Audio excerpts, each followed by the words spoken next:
G'day, I'm up Cape York. I'm just giving the truck a bit of a going over because we're about to take on the Starkey track. Now this isn't one of your iconic four-wheel drive locations.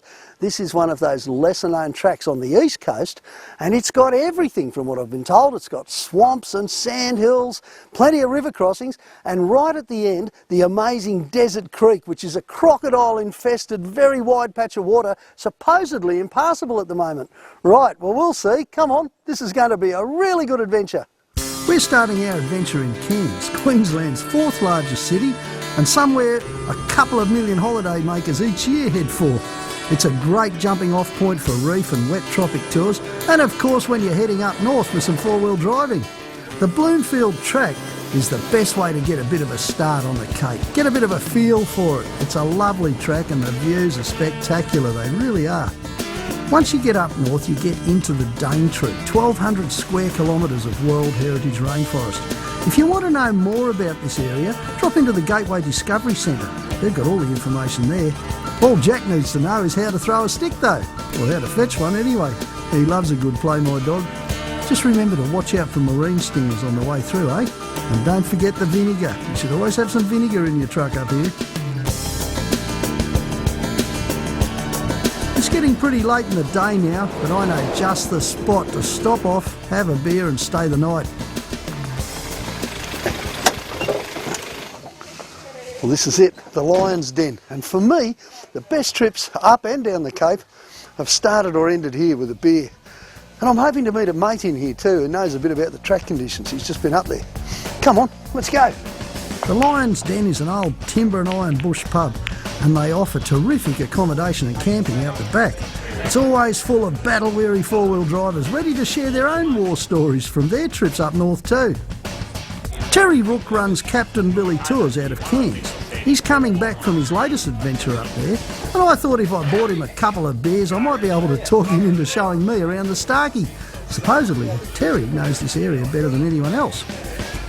Tell you what though, with old Tez on board it's going to take more than 2 beers. We've got a lot of catching up to do, and I guess that requires a little bit of the old throat lubrication too. And a little bit more, and a little bit more, and maybe another one. This is a beaut spot, the Lion's Den. It really is one of my favourite places, and these days it's even better. Since Max and Faith took over, they're four-wheel drivers by the way, and they came up on their own Cape adventure, took one look at the Lion's Den and decided to move in. Oh, good on you guys. I'll tell you what though, I'm feeling a little bit worse for wear today. I'm not going to miss a pig if I see it today. Terry's brought along Nicole. She's pretty good on the winch, and they've brought their dogs too. A couple of chihuahuas, Buddy and Paris. Paris is the blonde with the long legs and the attitude. You know where she got her name from, don't you? You just make sure you drop into the Lion's Den and say good day to Max and Faith. The beer is the best you'll experience in Queensland. Travelling north on the Mulligan Highway, we soon get to historic Cooktown, where Cook and his crew spent 7 weeks repairing their ship's wooden hull after they had a bit of a run-in with the Endeavour Reef. It's funny that, I spent 7 hours here once sorting out Milo after a trip up the Cape. There you go, me and the old cookie have got something in common.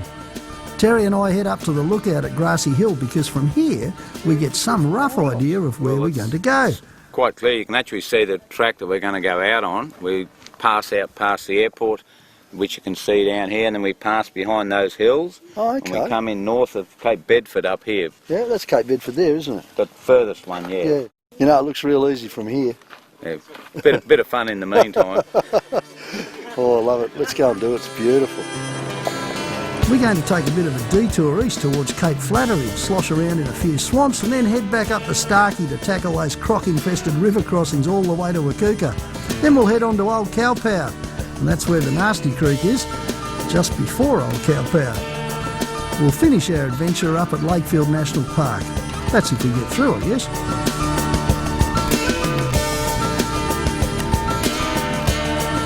Travelling up the Battle Camp Road and we head up the Mackayva Valley. This road's just been graded, one advantage of travelling at this time of the year.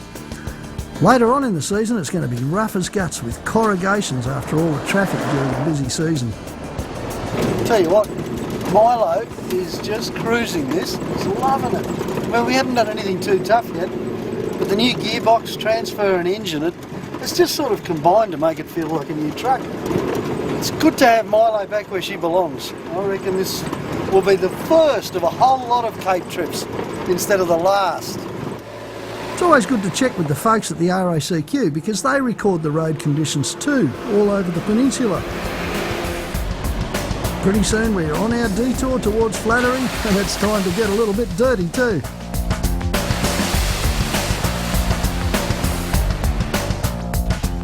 Roothy, this is what we come here for. We're well into the Starkey track now. We thought we might do a bit of have a look around and have a look at some nice swamps. And some of these tracks off the side are good. What's this? It looks like tea tree, is it? Tea tree swamps, yeah. Really good for your skin. Yeah, I suppose it is, unless you meet one of those big lizards in there. Yeah, well... Come on, it's going to get tougher, isn't it? We better let our tyres down, I think so. Air them down. Air them down? Get them down 18, 20. Good, I love to hear that. Let's go. Let's go and play. I'm going to drop my tyres to about 24 psi. That's a good pressure for the sort of conditions we're facing, and it takes a little bit of the sting out of a leaf-sprung vehicle too. Once the sand starts getting soft, you need to maintain a little bit of momentum at all times. If you stop, you could have troubles getting going again. Terry was once stranded up here for 3 days. It was a trip at Easter time, but the Morgan River rose after some rain and it cut him off. He and a couple of other blokes survived on a tin of baked beans and some water. Yep, well, you're not catching me out here without a full esky of food and a full esky of, well, you know what. Milo seems to be doing it a bit tough through here. It seems to me that the front axle just isn't kicking in. Told you I'd get a bit of water over your bonnet for you. Yeah, I know. I wish you'd reminded me to shut the quarter vent. Oh, well. I got drenched. Hey, it must be murder up here closer to the wet. Oh, you'd need more than shut your vents in the wet season. She'd be up your windscreen. I mean, there's water all over here, both sides of the track. You have to stray far to get well and truly bogged now. Whenever you're in soft sand, remember to keep a fair bit of momentum. That way, you're less likely to get stuck, especially if you're in two-wheel drive like I am all the way through here. Certainly feels like that anyway. The truck out front has always got the worst job because it's got to find a way. And this was one time when Terry picked the wrong track.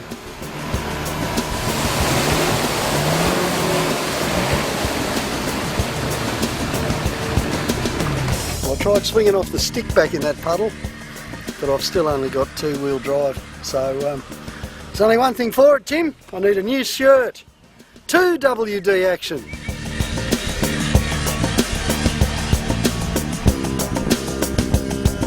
Quite a bit of good fun here, eh?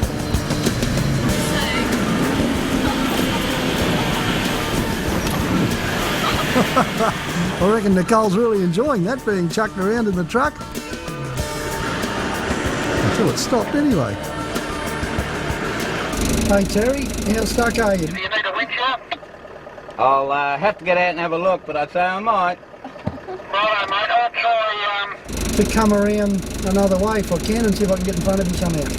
Not a problem, I'll jump out and have a look and see how bad she looks. By sticking to a little bit of fresh grass, I managed to get Milo through, no worries. Geez mate, you got that well and truly stuck. Oh yeah, it took a bit of effort. She's swampy there. Yeah, that hole that I was talking about, when I walked on it, just bubbles come up through the water. Champagne mud.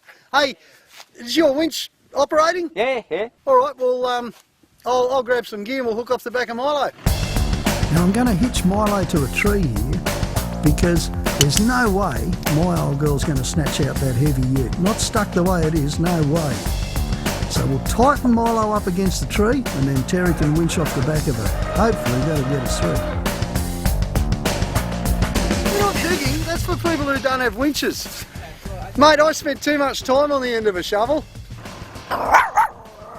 You know, we always recommend you use gloves when you're winching, and I guess all I've got to say is that it's twice as important, probably 5 times as important when you're in a place like this. You know why? Because if I got spragged on that cable, it's not just a question of a little bit of pain, it's a question of driving home 3,000 k's with your hands all messed up. So remember the gloves.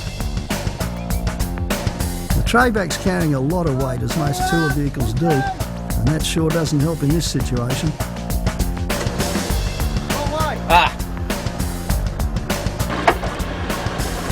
Oh, you can hear the strain on that one, can't you? Terra firma.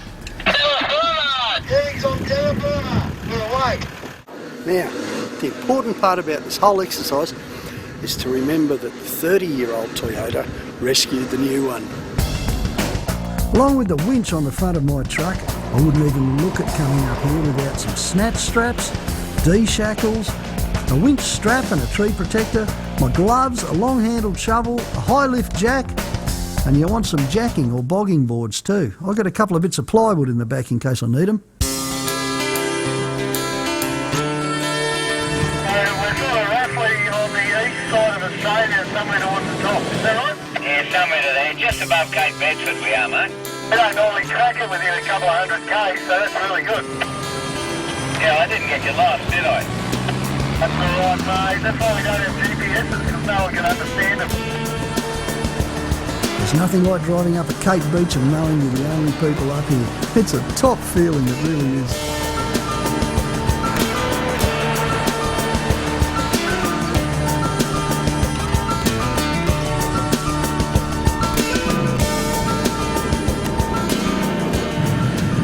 Hey, Jerry, sun's heading down. We should be looking for a camp, eh? I think so. We had a nice beer down the beach, so we might go and gather a bit of firewood on the way home and make a home somewhere and get the roast into the pot and kick back, have a couple of beers, nice early night. That all sounds marvellous, mate. We can chuck a bit of wood on my roof, if we see any.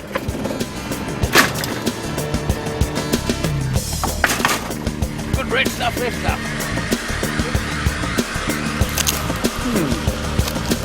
Plenty of firewood.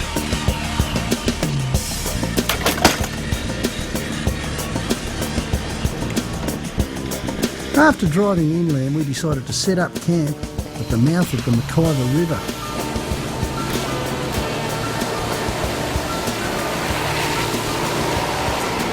I've lost my alternator. Hoping it's just water.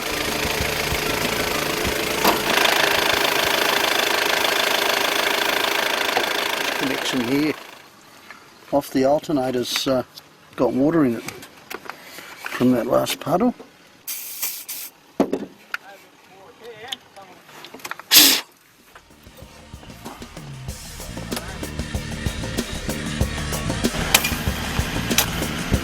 That night we just didn't have time for a roast, so I thought I'd knock up a quick roadside stew.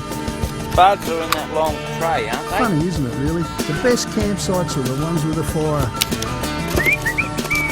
Whistle while you work. Having a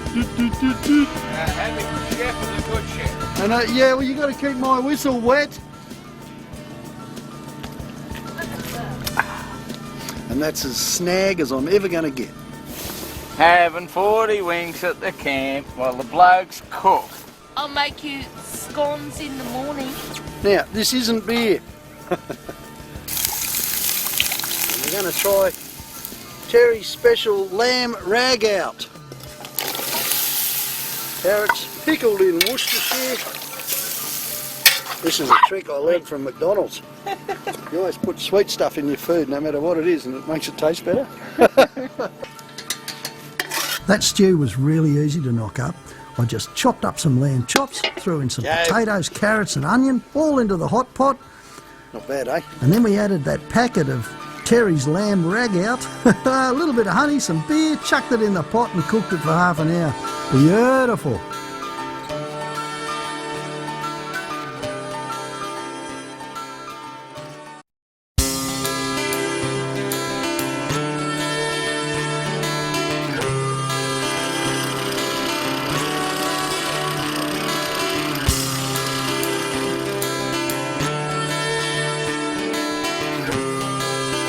After packing up camp, we're heading west towards Mount Webb to get back onto the Starkey track. Our destination for today, a nice beachside campsite at Murdoch Point on the coast of Cape Melville National Park. Oh, you beauty!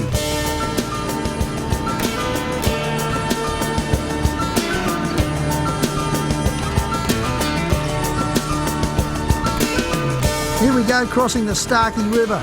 Not that much water in it this time. By crikey, you should see it in the wet.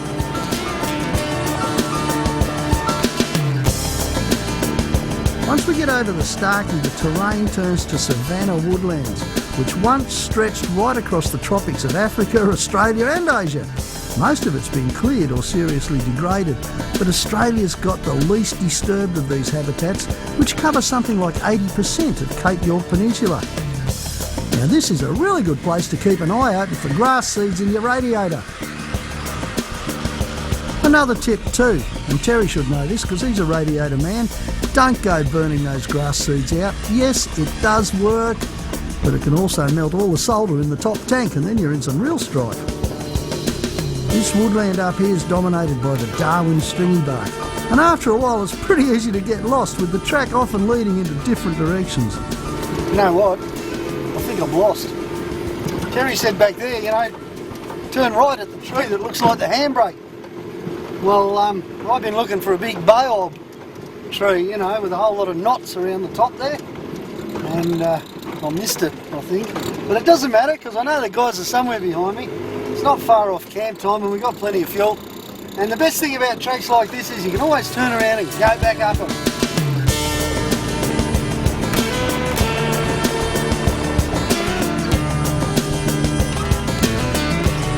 When you come up to a washout, make sure you hit it at a bit of an angle and fairly slowly if you can. If you just whack your front axle straight into a nice big ditch and you're doing a little bit of speed, there's a fair chance you'll leave it behind. So approach the washout from a little bit of an angle. 45 degrees is lovely, and that way each wheel can work its way across. We reached the Genie River. This is pretty high for this time of the year. Terry spotted this huge croc and he decided to frighten him off with a stick.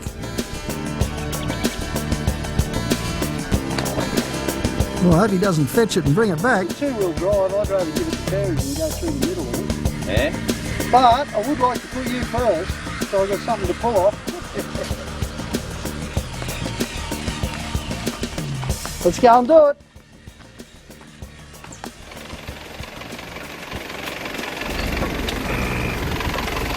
Yeah, I'm pretty sure Milo's got two-wheel drive by now. So it's in with the back locker and a whole lot of revs. Let's see if the old girl can do it.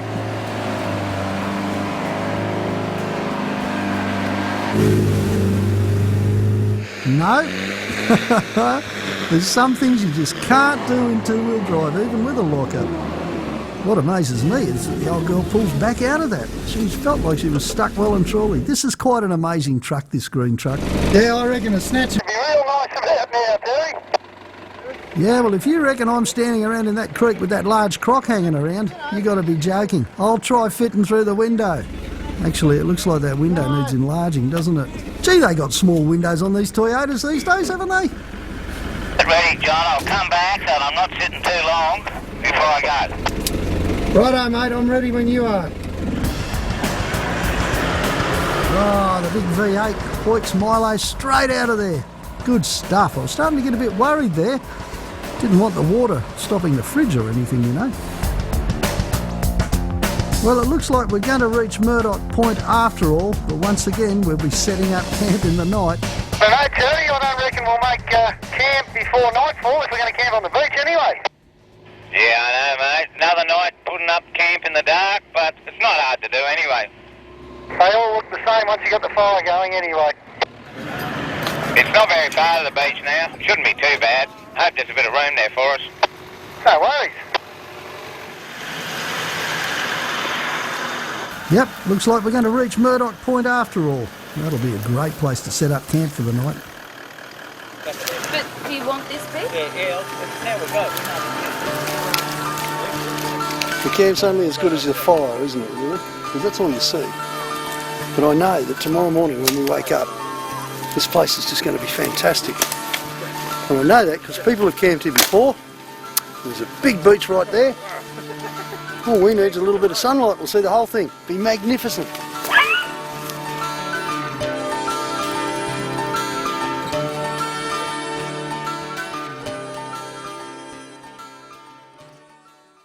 Like watching the sun come up first thing in the morning, is there? Oh, live stuff here up on the Cape, isn't it? Look at this.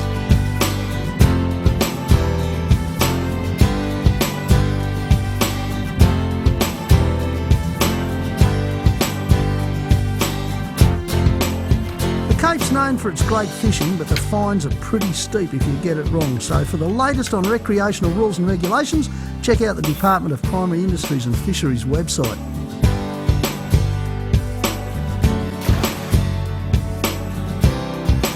Go back again for a while and cook a bit of brekkie. Come back and see what we got. Where are we? What day is it? Monday. No, Sunday. Oh, No, okay. it's Monday today. So today's the day we sleep in all day? Yeah.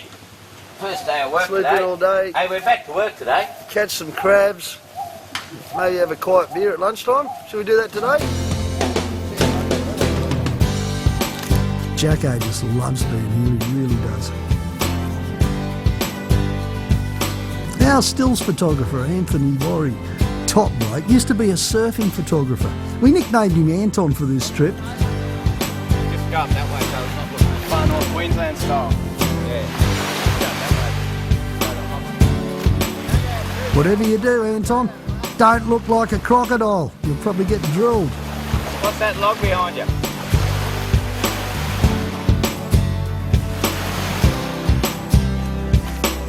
Even if you just got a couple of Jenny.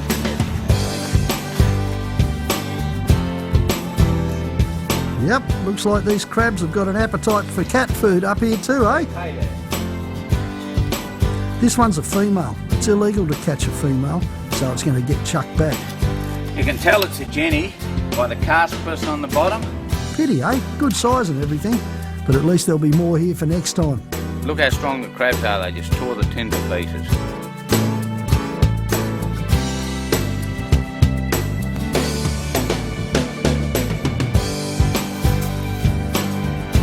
He's done it! Quick, jump on it! Come on, Anthony, don't let it go. Get him! Get him! We travelled from our campsite at Murdoch Point back to the Starkey track. Definitely two-wheel drive here for Milo. Poor old girl. But you know what? She pulled through. Amazing.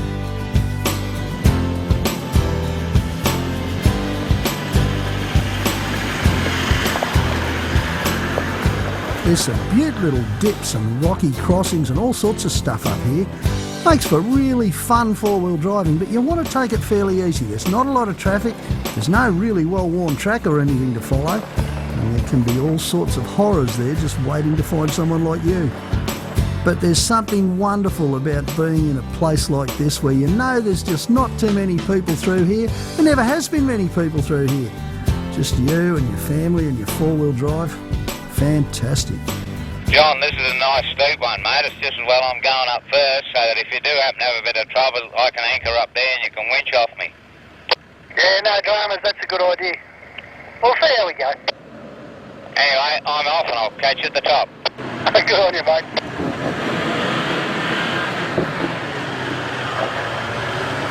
Bit of articulation there for you, mate. By now we know Milo's in two-wheel drive, so all I can do is try and work my way up. And look at that, the old girl does it easy with the back locker in.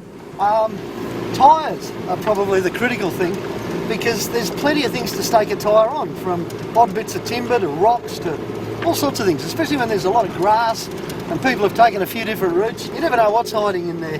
My preference has always been for the American tyres because they got stiffer sidewalls, and I run them around mid-20s. That sort of suits Milo. At the moment we're on 24 back and front. That gives me just enough flex to roll over, you know, most of the spikes. It's not going to save you. In the long term, there's always going to be a spike somewhere that's got your name written on it. But if you drive carefully and, you know, keep an eye on where you're going, you've got every chance of getting through without spearing a couple of tyres. And another tip, which I know our cameraman will really appreciate, is to always wear a seatbelt. Because up here you can be bowling along in second or third gear, hit a bit of a trench, and your head will hit the roof. Whoops!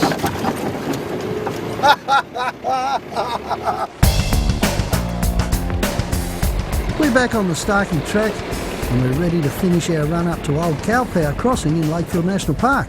We'll travel up through the Aboriginal land of the Wakuka and then into Cowpower, where we'll face the Desert Creek. I've heard it's impassable at the moment and full of crocs. Oh, beauty! Interesting. John, I'm going to walk through here with a bit of a stick and have a bit of a look, mate, just to see what the bottom's like without walking this creek.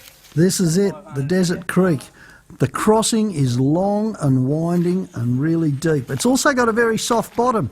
Well, now you can tell when you get to a creek like this and you look over the other side of it, straight away I knew that most people coming the other way had stopped over there and stayed the night and then turned around and gone back. A little bit of a tug should get us through this. Don't want to take any risks with that croc just up there. Should be good fun. I reckon John might get a wet tush, but we won't tell him just yet. You can at least get a little bit excited, mate. Live crocodiles, big water crossing. I don't know. He's going to sleep through the whole thing. I'm off, you'll hear. I'll give her a little rev as we go.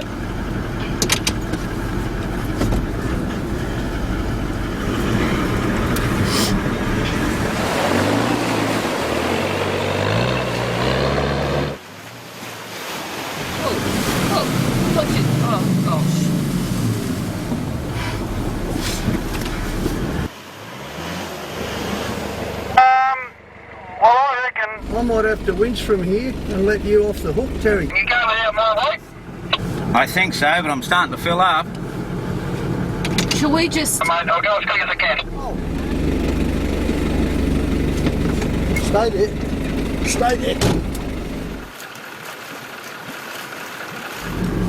Let me out your side, sweetie. Out the window.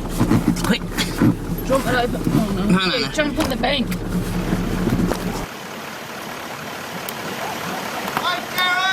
Yeah! Back up on this! I can't! Get another trap! We're taking water in. Where? In the front. Hey, Carmen. And this is real crocodile country too, up near Calpower. Bit more! The water's murky, it's still in places. It's just not the place to hop out for a swim. You try telling Terry that. In the drink! Mate, good thing it was just deep enough, eh? Oh! I'll be out of there in a hurry. In the drink, lost me cable.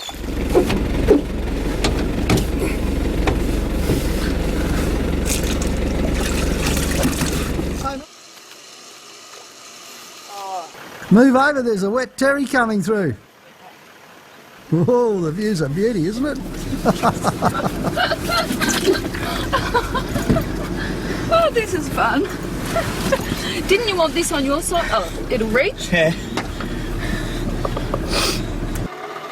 Now we got the cars hooked up together with some winch extension straps and Terry's using his winch to see if we can pull her forward a bit.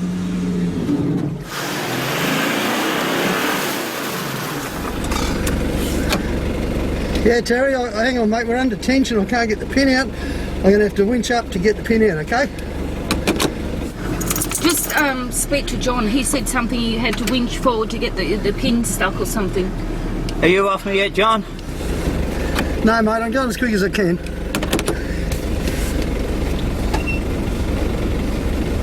Well, you want to stay on and just see what happens.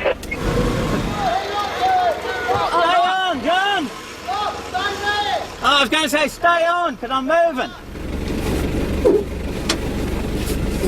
How you going, John? Yeah, I'm back in, hang on.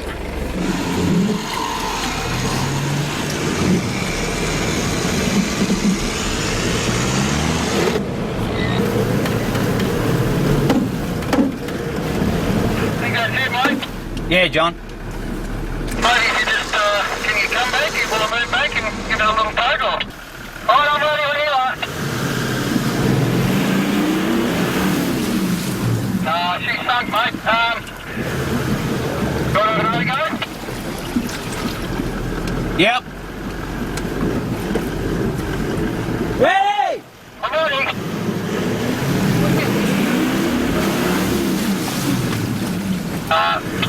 No, I'm moving, yeah.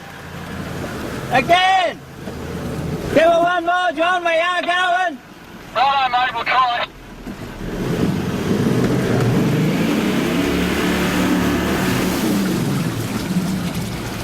No, I'm not going anywhere.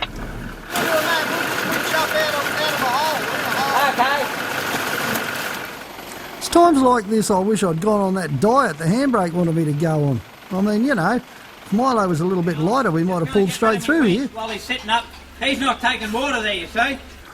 I reckon I'd rate the Desert Creek crossing as the toughest one I've had up the Cape.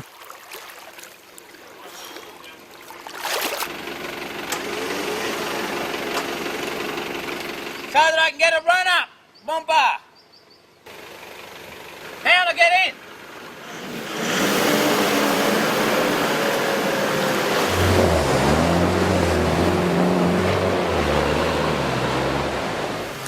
Oh, finally. I'll tell you what, I don't think I breathed for about an hour there.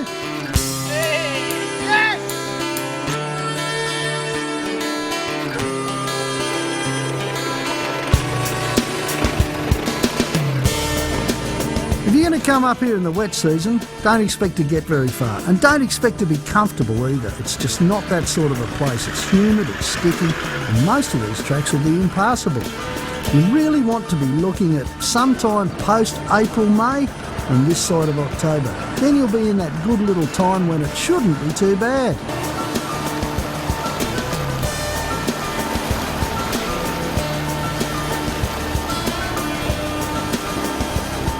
Well, wasn't that a great track, getting into Lakefield the back way up the coast?